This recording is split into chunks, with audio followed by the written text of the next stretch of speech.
ನಾವು ಎರಡು ಬೇಡಿಕೆಗಳನ್ನು ಇಡ್ತಾ ಇದ್ದೀವಿ. ಒಂದು ಕೇಂದ್ರ ಸರ್ಕಾರದಿಂದ, ಒಂದು ರಾಜ್ಯ ಸರ್ಕಾರದಿಂದ. ಕೇಂದ್ರ ಸರ್ಕಾರದಿಂದ ನಮ್ಮ ಬೇಡಿಕೆ ಅಂದ್ರೆ ಯಾವುದೇ ಷರತ್ತಿಲ್ಲದೆ ಈ ಬಿಲ್ಲನ್ನು ವಾಪಸ್ ಪಡೆಯಬೇಕು. ನಾವು ಯಾವುದೇ ಕಾರಣಕ್ಕೂ ಈ ಬಿಲ್ಲನ್ನು ಒಪ್ಪೋದಿಲ್ಲ, ಇದನ್ನು ಸರ್ಕಾರ ವಾಪಸ್ ಪಡೆಯಬೇಕು. ಇದು ನಮ್ಮ ಮೊದಲನೇ ಬೇಡಿಕೆ. ರಾಜ್ಯ ಸರ್ಕಾರಕ್ಕೆ ನಮ್ಮ ಬೇಡಿಕೆ ಏನಂದ್ರೆ, ಯಾವ ರೀತಿಯಲ್ಲಿ ತಮಿಳುನಾಡು ಸರ್ಕಾರ ಒಂದು ರೆಸೊಲ್ಯೂಷನ್ ಪಾಸ್ ಮಾಡಿ ನಮ್ಮ ರಾಜ್ಯದಲ್ಲಿ ನಾವು ವಕ್ಫ್ ಬಿಲ್ ಅನ್ನು ಇಂಪ್ಲಿಮೆಂಟ್ ಮಾಡೋದಿಲ್ಲ, ಅದನ್ನು ಇಲ್ಲಿ ಅನುಸರಿಸುವುದಿಲ್ಲ ಅಂತ ಅವ್ರು ಏನು ತೀರ್ಮಾನ ಮಾಡಿದ್ದಾರೆ, ಆ ರೀತಿಯ ಒಂದು ತೀರ್ಮಾನ ನಮ್ಮ ರಾಜ್ಯದ ಕಾಂಗ್ರೆಸ್ ಸರ್ಕಾರ ಮಾಡಬೇಕು ಅಂತ ನಾವು ಸರ್ಕಾರಕ್ಕೆ ಒತ್ತಾಯ ಮಾಡ್ತಾ ಇದ್ದೀವಿ. ಈ ಎರಡು ಬೇಡಿಕೆ ಈ ಒಂದು ಅಭಿಯಾನದ ಮುಖಾಂತರ ನಾವು ಮಾಡ್ತಾ ಇದ್ದೀವಿ. ಇದರ ಜೊತೆಗೆ ದೇಶದಲ್ಲಿ ಇವತ್ತು ಮುಸ್ಲಿಂ ಪರ್ಸನಲ್ ಬೋರ್ಡ್ ಇದೆ ಮತ್ತು ಬೇರೆ ಬೇರೆ ಸಂಘಟನೆಗಳು, ಸಂಸ್ಥೆಗಳು ಏನೋ ಈ ರೀತಿಯ ಒಂದು ಪ್ರತಿಭಟನೆಗಳು ಅಥವಾ ಈ ಅಭಿಯಾನಗಳು ಮಾಡ್ತಾ ಇದ್ದಾವೆ. ಅವರ ಜೊತೆಗೂ ಕೂಡ ನಾವು ಸಹಕರಿಸಿ ಈ ಒಂದು ಹೋರಾಟವನ್ನು ಅಂತಿಮ ತನಕ, ಅಂದ್ರೆ ಈ ಬಿಲ್ ಅನ್ನು ವಾಪಸ್ ಪಡೆಯೋ ತನಕ ನಿರಂತರವಾಗಿ ನಾವು ಈ ಹೋರಾಟವನ್ನು ಮಾಡ್ತೇವೆ ಅಂತ ಈ ಮೂಲಕ ತಿಳಿಸ್ತಾ ಇದ್ದೇವೆ.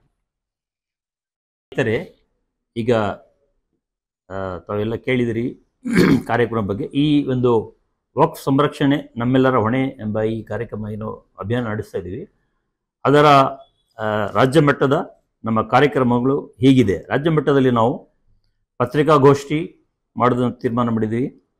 ಭಿತ್ತಿ ಪತ್ರ ಬಿಡುಗಡೆ ಮಾಡಲಾಗಿದೆ. ಮಾರ್ಗದರ್ಶನ ಕಾರ್ಯಕ್ರಮ, ಧರಣಿ, ಸತ್ಯಾಗ್ರಹ ಮತ್ತು ಮನವಿ ಸಲ್ಲಿಕೆ. ಇದರ ನಂತರ ಜಿಲ್ಲೆ ಮಟ್ಟದಲ್ಲಿ, ಸ್ಥಾನೀಯ ಮಟ್ಟದಲ್ಲಿ ಪತ್ರಿಕಾಗೋಷ್ಠಿ ಮಾಡಲಾಗುವುದು, ಭಿತ್ತಿ ಪತ್ರ ಬಿಡುಗಡೆ ಮಾಡಲಾಗುವುದು, ಪಾದಯಾತ್ರೆ ಮಾಡಲಾಗುವುದು, ಧರಣಿ, ಪ್ರತಿಭಟನೆ ಮತ್ತು ಮನವಿ ಸಲ್ಲಿಕೆ, ನಂತರ ಸಹಿ ಸಂಗ್ರಹಣೆ, ಕರಪತ್ರ ವಿತರಣೆ, ಅನುಕೂಲಕ್ಕೆ ಈ ಥರ ಬೇರೆ ಬೇರೆ ಕಾರ್ಯಕ್ರಮಗಳು ನಾವು ಹಮ್ಮಿಕೊಂಡಿದ್ದೇವೆ. ಈ ಅಭಿಯಾನ 20ರಿಂದ 27 ಏಪ್ರಿಲ್ವರೆಗೆ ನಡೀತಾ ಇದೆ. ನಂತರ ಈ ಸರ್ಕಾರ ಈ ಕಾಯ್ದೆ ವಾಪಸ್ ತಗೊಳ್ಳಿಲ್ಲ ಅಂದರೆ ಈ ಅಭಿಯಾನ ಮತ್ತೆ ಮುಂದುವರಿಲಿಕ್ಕಿದೆ. ನಮ್ಮ ದೇಶದಲ್ಲಿ ಸುಮಾರು 6 ರೀತಿಯ ಎಂಡೋಮೆಂಟ್ಸ್ಗಳಿದ್ದಾವೆ. ಹೇಗೆ ಮುಸ್ಲಿಂ ವಕ್ಫ್ ಇದೆ, ಅದೇ ರೀತಿ ಹಿಂದೂಗಳ ದತ್ತು ಪದ್ಧತಿಯು ಕೂಡ ಇದೆ, ಕ್ರಿಶ್ಚಿಯನ್ಸ್ ಇದೆ, ಸಿಖ್ ಇದೆ, ಬೌದ್ಧರ ದತ್ತು ಪದ್ಧತಿ ಇದೆ ಮತ್ತು ಜೈನರ ಇದೆ. ಸೊ ಈ 6 ರೀತಿಯ ಎಂಡೋಮೆಂಟ್ಸ್ಗಳಿದ್ದಾವೆ.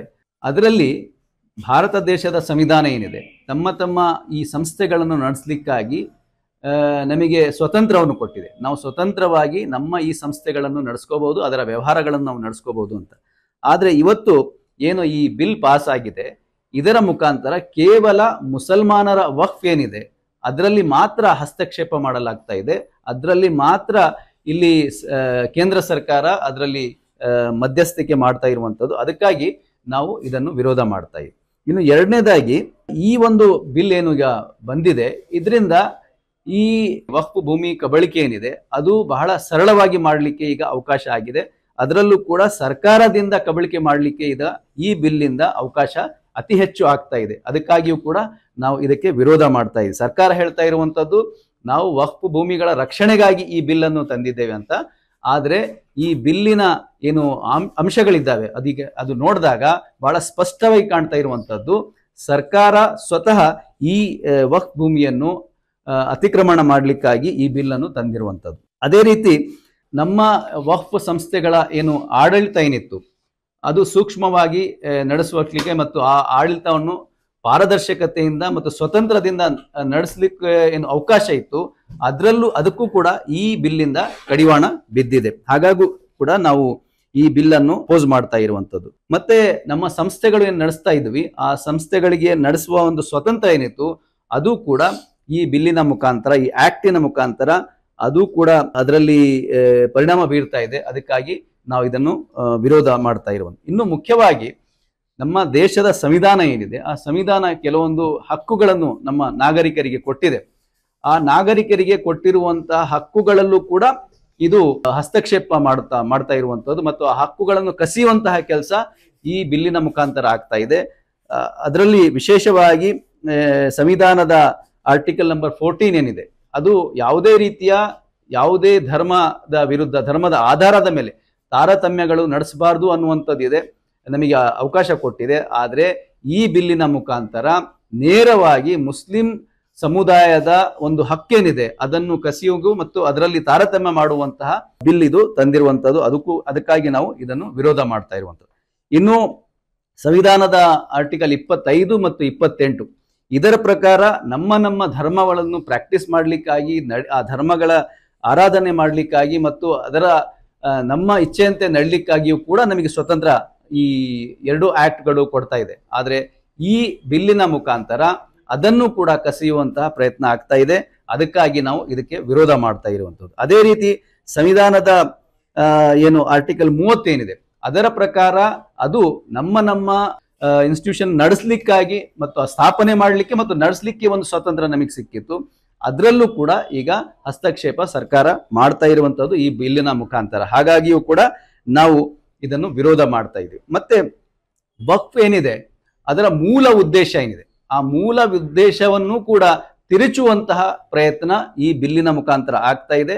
ಹಾಗಾಗಿ ನಾವು ಇದನ್ನು ವಿರೋಧ ಮಾಡ್ತಾ ಇದ್ದೀವಿ. ಅದೇ ರೀತಿ ಈ ಬಿಲ್ಲಿನ ಮುಖಾಂತರ ಸರ್ಕಾರದ ಹಸ್ತಕ್ಷೇಪ ಏನಿದೆ ಅದನ್ನು ಹೆಚ್ಚಿಸುವ ಪ್ರಯತ್ನವೂ ಕೂಡ ನಡೀತಾ ಇದೆ. ಮತ್ತು ಅದರ ಜೊತೆಗೆ ನಮ್ಮಲ್ಲಿ ಒಂದು ವಕ್ಫ್ ಬೈ ಯೂಸರ್ ಅಂತ ಇದೆ. ಅಂದ್ರೆ ಬಾಯಿ ಮಾತಿಂದ ಹೇಳಿ ಬಹಳಷ್ಟು ದೊಡ್ಡ ಭೂಮಿಗಳು ನಮ್ಮ ಪೂರ್ವಜರು ಅದನ್ನು ಉಪಯೋಗಕ್ಕಾಗಿ ಅಂತೂ ಕೊಟ್ಟಿದ್ದಾರೆ. ಆ ಒಂದು ನಿಟ್ಟಿನಲ್ಲಿ ಅವತ್ತಿನ ಅವರು ಏನು ಹೇಳಿ ಕೊಟ್ಟಿದ್ರು, ಯಾವುದೇ ದಾಖಲೆ ಇಲ್ಲದೆ ಅವರು ಹಾಗೆ ತಮ್ಮ ಬಾಯಿಂದ ಹೇಳಿ ಅವರು ಕೊಟ್ಟಿದ್ದೇನಿದ್ರು ಆ ಒಂದು ಭೂಮಿಗಳಿಗೆ ಇವತ್ತು ಮಾನ್ಯತೆ ಇಲ್ಲ ಅಂತ ಈ ಒಂದು ಕಾನೂನಲ್ಲಿ ಹೇಳ್ತಾ ಇದ್ದಾರೆ. ಇದು ಅತ್ಯಂತ ಅಪಾಯಕಾರಿ. ಇದರಿಂದ ನಮ್ಮ ಧಾರ್ಮಿಕ ಸ್ಥಳಗಳೇನಿದಾವೆ ಅದಕ್ಕೆ ಆ ಧಾರ್ಮಿಕ ಸ್ಥಳಗಳ ಭೂಮಿಯನ್ನು ಕೂಡ ಕಬಳಿಸುವಂತಹ ಒಂದು ಪ್ರಯತ್ನ ಈ ಬಿಲ್ಲಿನ ಮುಖಾಂತರ ಆಗ್ಲಿಕ್ಕೆ ಸಾಧ್ಯತೆಗಳಿದ್ದಾವೆ. ಅದರ ಜೊತೆಗೆ ನಾನು ಮೊದಲನೇ ಹೇಳಿದ ಹಾಗೆ 6 ರೀತಿಯ ಎಂಡೋಮೆಂಟ್ಸ್ ನಮ್ಮ ದೇಶದಲ್ಲಿ ಏನಿದಾವೆ ಅದರಲ್ಲಿ 5 ಕಡೆಯಲ್ಲಿ ಸರ್ಕಾರ ಯಾವುದೇ ರೀತಿಯ ಹಸ್ತಕ್ಷೇಪ ಮಾಡ್ತಾ ಇಲ್ಲ. ಹಿಂದೂಗಳ ದತ್ತಿ ಸಿಸ್ಟಮ್ ಅಲ್ಲಿ ಏನಿದೆ ಅದ ಮುಜರಾಯಿ ಇಲಾಖೆ ಅಂತ ನಾವೇನು ಕರಿತೇವೆ ಇಲ್ಲಿ, ಅದರಲ್ಲಿ ಮುಸಲ್ಮಾನ್ ಮೆಂಬರ್ ನೀವು ಅಪಾಯಿಂಟ್ ಮಾಡ್ತಾ ಇಲ್ಲ. ಅದೇ ಪ್ರಶ್ನೆಯನ್ನು ಕೂಡ ಸುಪ್ರೀಂ ಕೋರ್ಟ್ ಕೂಡ ಮಾಡಿದೆ. ಬೇರೆ ಧರ್ಮದ ಸಿಸ್ಟಮ್ ಅಲ್ಲಿ ನೀವು ಬೇರೆಯವರಿಗೆ ನೀವು ಅಪಾಯಿಂಟ್ ಮಾಡ್ತಾ ಇಲ್ಲ, ಯಾಕೆ ಮುಸ್ಲಿಮ್ಸ್ಗೆ ಮಾತ್ರ ನೀವು ಅಲ್ಲಿ ಹಿಂದೂ ಮೆಂಬರ್ಸ್ಗೆ ಅಪಾಯಿಂಟ್ ಮಾಡ್ತಾ ಇದ್ದೀರಾ ಅಂತ ಕೇಳ್ತಾ ಇದೆ. ನಾವು ಕೂಡ ಅದೇ ಪ್ರಶ್ನೆ ಮಾಡ್ತಾ ಇರುವಂತದ್ದು. ಇದು ನಮ್ಮ ಸ್ವತಂತ್ರ, ನಾವು ಇದನ್ನು ನಡೆಸಬೇಕಾಗಿರುವಂತದ್ದು.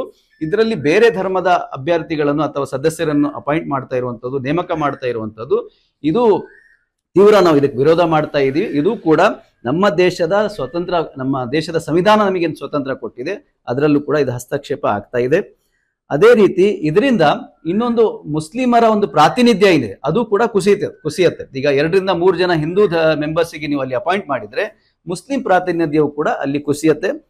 ಅದೇ ರೀತಿ ಟ್ರಿಬ್ಯುನಲ್ಸ್ ಏನಿದೆ, ಟ್ರಿಬ್ಯುನಲ್ಸ್ಗೆ ಏನು ಅಧಿಕಾರ ಇತ್ತು ಅದನ್ನು ಕೂಡ ಕಸಿಯುವಂತಹ ಪ್ರಯತ್ನ ಇದರ ಮುಖಾಂತರ ನಡೀತಾ ಇದೆ.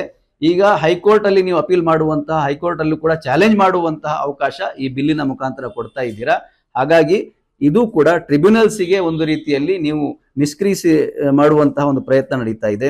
ಅದೇ ರೀತಿ ಒಬ್ಬ ಧಾರ್ಮಿಕ ವ್ಯಕ್ತಿ, ಮುಸ್ಲಿಂ ಧಾರ್ಮಿಕ ವ್ಯಕ್ತಿಯನ್ನು ಕೂಡ, ಎಕ್ಸ್ಪರ್ಟೈಸ್ ವ್ಯಕ್ತಿಯನ್ನು ಕೂಡ ಟ್ರಿಬ್ಯುನಲ್ ಅಲ್ಲಿ ಇವತ್ತು ತನಕ ನಾವು ಅದರಲ್ಲಿ ನೇಮಕ ಮಾಡ್ತಿದ್ವಿ. ಆದರೆ ಈಗ ಅವರಿಗೂ ಕೂಡ ಅವಕಾಶ ಇದರಲ್ಲಿ ಇರೋದಿಲ್ಲ.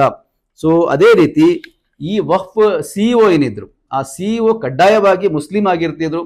ಆದರೆ ಈಗಿನ ಬಿಲ್ಲಿನ ಪ್ರಕಾರ ಅದು ಬೇರೆ ಧರ್ಮದ ವ್ಯಕ್ತಿಯು ಕೂಡ ಇದರ ಸಿಇಒ ಆಗ್ಬಹುದು ಅಂತ ಇದರಲ್ಲಿ ಹೇಳಲಾಗ್ತಾ ಇದೆ.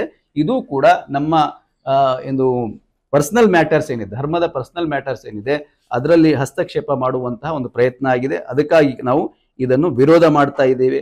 ಇನ್ನು ಡಿಸ್ಟ್ರಿಕ್ಟ್ ಕಲೆಕ್ಟರ್ DC ಅವರಿಗೆ ಎಲ್ಲಾ ರೀತಿಯ ಒಂದು ಅಥಾರಿಟಿ ಕೊಡುವಂಥದ್ದು ಏನಿದೆ ಅದು ಕೂಡ ಒಂದು ರೀತಿಯ ಆತಂಕಕ್ಕೆ ಒಳಗ್ ಮಾಡುವಂತಹ ಒಂದು ಪ್ರಶ್ನೆಯಾಗಿದೆ.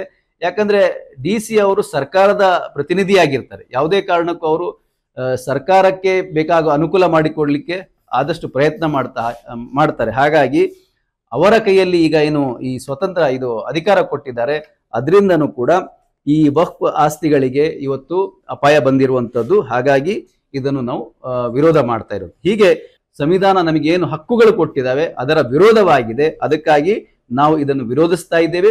ಇದನ್ನು ವಿರೋಧಿಸ್ತಾ ನಾವು ಇಡೀ ದೇಶಾದ್ಯಂತ ಒಂದು ಅಭಿಯಾನವನ್ನು ಹಮ್ಮಿಕೊಂಡಿದ್ದೇವೆ. 20ನೇ ಏಪ್ರಿಲ್ 27ನೇ ತಾರೀಕು ತನಕ ನಿರಂತರವಾಗಿ ಇಡೀ ದೇಶದಲ್ಲಿ ಈ ಅಭಿಯಾನ ನಾವು ಮಾಡ್ತಾ ಇದ್ದೇವೆ. ಸನ್ಮಾರ್ಗ ನ್ಯೂಸ್ 1.5 ಲಕ್ಷ ಚಂದಾದಾರರನ್ನ ದಾಟಿದೆ. ಇದನ್ನ ಸಾಧ್ಯವಾಗಿಸಿದ್ದು ವೀಕ್ಷಕರಾದ ನೀವೇ. ಮುಂದಿನ 1 ವರ್ಷದಲ್ಲಿ ಈ 1.5 ಲಕ್ಷವನ್ನ 3 ಲಕ್ಷಗಳಾಗಿ ಪರಿವರ್ತಿಸುವ ಗುರಿಯನ್ನ ನಾವು ಇಟ್ಕೊಂಡಿದ್ದೇವೆ.